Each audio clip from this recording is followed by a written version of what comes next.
Hello, Pirate Dave here. It's another Friday, which means it's time for another Phantom Daily story.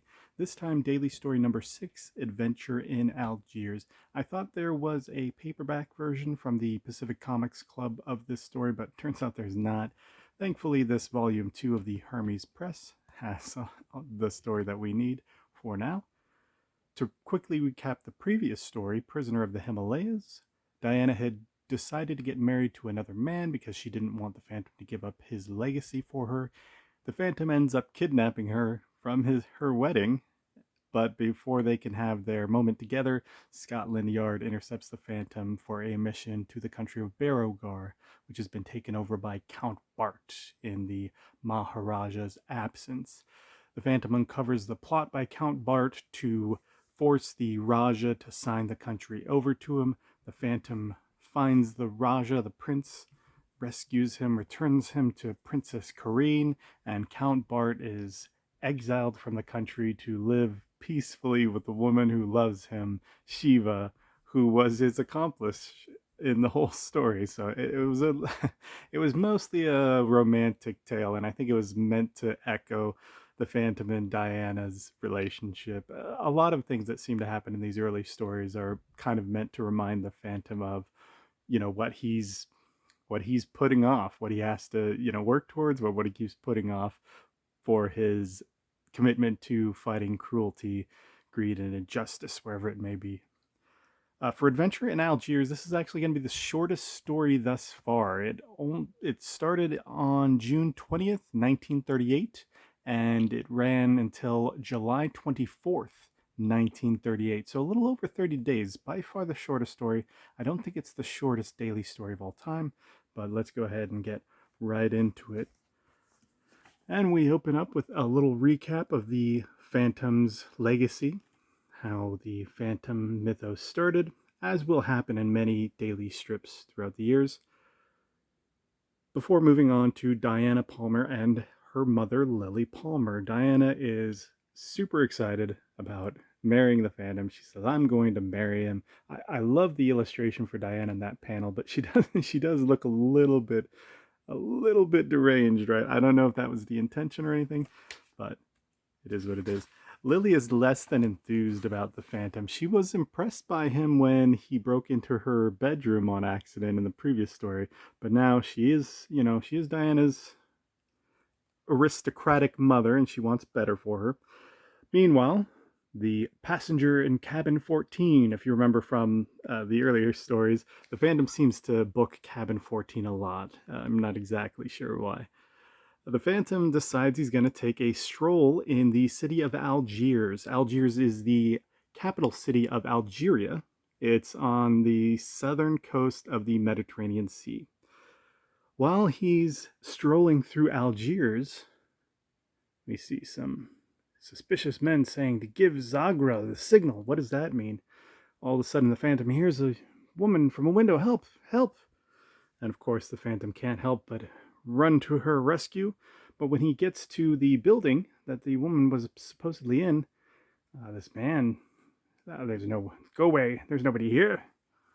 Something very fishy is going on here in Algiers.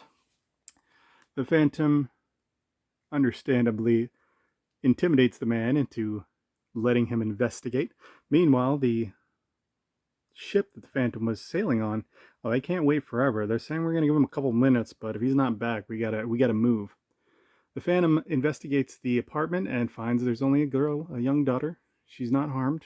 So, what the heck is going on here? Hey, those shady people from earlier, they came in. The Phantom's having none of it. He sees that this is a trap, this is a stick up, and we get these awesome panels of the Phantom fighting off of his disguise. He's slowly losing like his hat, and you can see he's just fighting in his with his cowl on. Slowly we see more of the Phantom's outfit as the fight goes on, until we get this very, very cool panel where he's disrobing his jacket. And I mean, it's weird because I'm just really impressed by the physicality of this. It's from behind the Phantom. We don't see his face or anything like that, but it's just cool. He's just removing this jacket. I don't know. There's something about him revealing his mythos. And of course, in the very next panel, the guy now knows who he's dealing with now that he sees the full outfit. The Phantom double noggin knockers the bad guys, but that's when he remembers, oh, snap, my boat. There it goes, sailing off into the moonlit night. And though the Phantom rushes off after his boat, he is left on the pier, forlorn. He does make an attempt to catch up with the boat. He pays a local fisherman to take his speedboat out there, but unfortunately the the boat did not have enough gas in the gas tank, so the Phantom has to swim back to shore. And of course, this means he's going to be delayed from returning to Diana. Diana and Lily are still talking about her love for the Phantom when the Phantom sends a postcard to Diana, letting her know, I'm going to be a little bit late, a couple days. But it's Lily who intercepts the postcard. Child's got to get over this silly infatuation. Who is that at the door? Oh, some man selling insurance.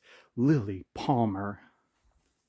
Getting in the way of the Phantom and Diana's love for each other. And of course, when Diana goes down to the port to meet the Phantom from his trip, he didn't come.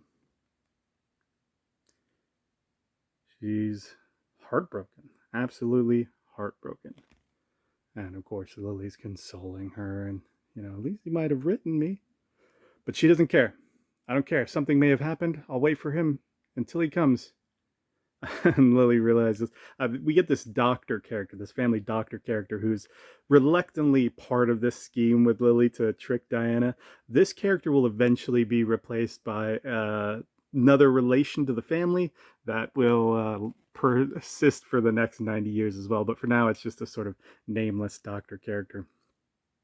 And the Phantom is still on his trip, on his way back to see Diana. And so Lily cooks up this scheme with the doctor to pretend sick and say they have to go back to America to make sure she can get better because she's sick. So the doctor reluctantly agrees to do this. The doctor's not on board with this plan, but yet cooperates the entire time. It's so silly. And so Diana, of course, cares for her mother, and so she decides to write the Phantom a letter, let him know, hey, I still love you.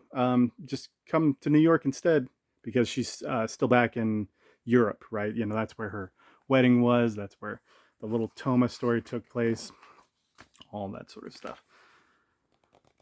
Lily creeps in at night and she discovers the letter that Diana left for the Phantom, and she decides, I think I can write a much better note to him. You sell Lily. For the second time. And this is the second time that the Phantom's receiving a Dear John letter from Diana. So at this point, it's not like the Phantom would believe that Diana would never do this. He's already had to deal with Diana turning him down twice. And the only reason, she went with him was because he stole her from her wedding, so the Phantom makes it back to the hotel and sees the note that was left for him, written by Lily.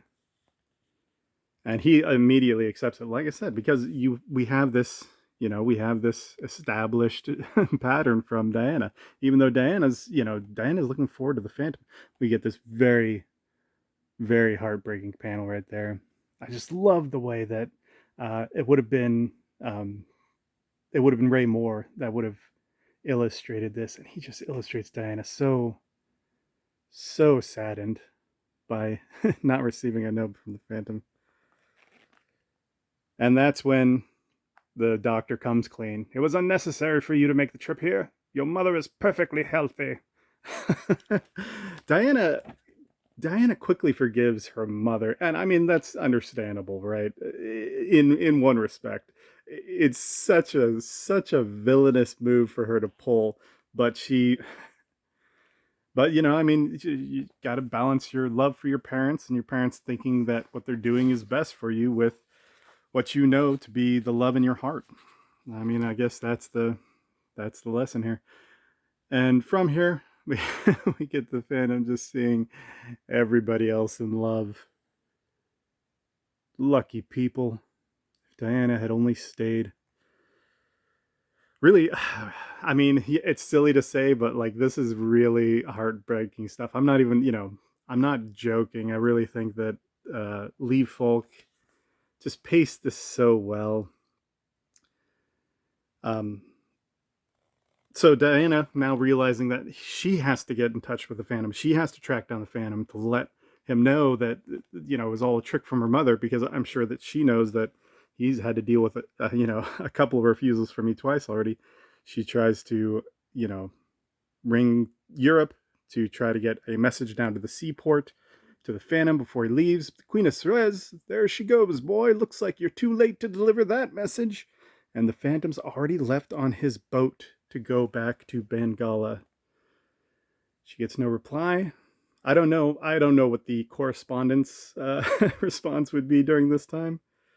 Now it looks like I won't. If only I could see him again long enough to tell him who he was. And the Phantom and Diana are separated once again.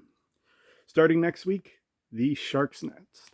Like I said, it's a very short story, only a little over 30 days worth of stories. Would have been 4 panels a day, so would have been about 120 panels. I as you can see, it's bookended by the Phantom's romance with Diana, right? It's called Adventure in Algiers. We don't spend a lot of time in Algiers. It's not much of an adventure. It's just the Phantom sort of, you know, giving some hoodlums what they deserve. So with this scheme of robbing people in Algiers, uh, if I remember correctly, he doesn't even really bring them to justice. He sort of just knocks them around, and of course, he marks them with his ring, so people will know that they're bad guys. But it's not like he takes them to the cops or anything like that. So because he has to run off to his boat. Maybe, maybe after he realized he couldn't catch up with the boat, he went back and took care of business in Algiers. But even though it's called Adventure in Algiers, we don't get much of an adventure in Algiers. It's mostly the drama between Lily interrupting Diana's relationship with the Phantom and all the schemes that she tries to. She's the antagonist. She's the villain of this story. And you're going to see Lily go back and forth on how she feels about the Phantom. There's going to be some things that will endear him to her, but she's going to have this constant pattern of wanting better for Diana, because ultimately, I mean, and you could see it from her point of view, right? This relationship works out. Diana goes to live in a cave in Africa. Lily is a New York socialite. So, I mean, it's just a extremely great divide for her daughter. And, it's one thing to wish better and happy families for your children, but I mean, from her point of view, it is a questionable relationship, right? So it's very interesting that you have a character so early on in sequential art comic storytelling that isn't a villain. I did call her the villain, but she's not a villain. She's a person with understanding motivations, even though we probably all tacitly agree she's in the wrong. Just very interesting stuff, but a quick story nonetheless. Hopefully you enjoyed this one. As you saw on the last panel there, next week will be uh, the Shark's Nest, and that is one of the soft covers that was reprinted by Pacific Comics Club and JAL. So we will return to those soft covers. I don't know if you guys enjoy them. I personally enjoy how colorful each of the each of the covers are, so we get a different color of the rainbow for him. And plus, I think people are a little bit more familiar with these Hermes press volumes, so it might be interesting to keep seeing those more rarer, more unusual reprintings. I was Pirate Dave. I hope you enjoyed this full review, and I will see you next week. Bye.